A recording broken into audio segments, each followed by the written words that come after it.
No one talks about this happening when it comes to your throat chakra, but I'm going to talk about it, so let's get into it. If we haven't met yet, my name's Margarita, and I activate divine power codes in New Earth leaders so that they fulfill their mission on Earth. I'm also a licensed acupuncturist, a Reiki master teacher, a medicine woman, and the author of the best-selling book, Chakra Healing. A patient of mine came to me because she wanted to work on her throat chakra power. She feels very disconnected from it, and she feels like a lot of things in her life are not going the way that she wants it to.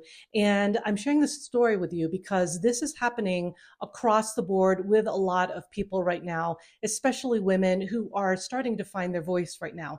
And I wanted to share something about being in your power with your voice that you may not expect, and that is expect the pendulum swinging when you are starting to regain the power of your voice. What typically happens when you first start to regain the power of your voice is you start to realize where you've given your power away to.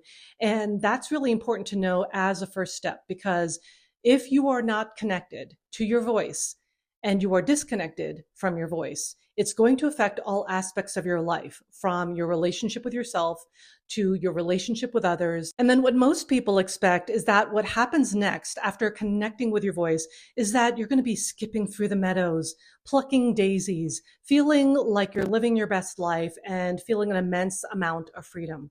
But that's not actually what happens. When what actually happens is that all the rage that has been pent up in our body since the dawn of time starts to surface up to the surface level so that you can heal and clear it. And in order for you to do that, you need to connect with those emotions. It's going to feel sometimes like a dark night of the soul. Sometimes you're just going to be super agitated and irritated. Allow yourself to connect with your feelings, because the only way to the other end of that is to go through it. You get to feel the anger and the rage, and you get to do so responsibly, right? You don't need to project that onto other people. For me, when I had gone through this, I had taken a lot of martial arts classes and really gotten it out of my system. Once you've swung that pendulum to the extreme, then start swinging to the opposite extreme and you start getting quiet again. Or sometimes people start falling into the middle where they are not silent and they're not extreme in their anger, but they're somewhere in between where they really are in terms of baseline. And my patient thanked me for a YouTube video that she saw of mine where I talked about being spiritual and having a backbone, because up until this point, she had never even considered that. So if you are feeling like in order for you to have a backbone, it's going to make you look like a bitch, it's not. It's just going to make you have a backbone. It's just going to be you having healthy energy boundaries. And that's one thing that when we are starting to find our voice again, is that we think that speaking up makes us a bitch. It does not. There's a difference between being heart-led in the way you take a stand for yourself and just mouthing off, which is not really connected to any kind of personal responsibility. You want to really be connected to your heart when you are taking a stand for yourself, because then you always know you're coming from love. And number one, love for yourself. And then number two, love outside of yourself. So if you're going through this right now where you are starting to remember your voice, you're starting to reclaim your voice.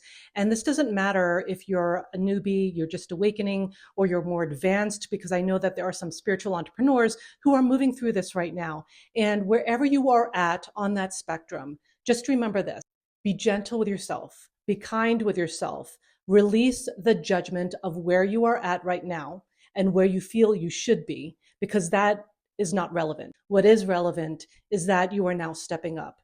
And you get to have the courage to continue stepping up. As you continue stepping up and moving forward and taking a chance on yourself and betting on your own power and your light, that's when the magic begins.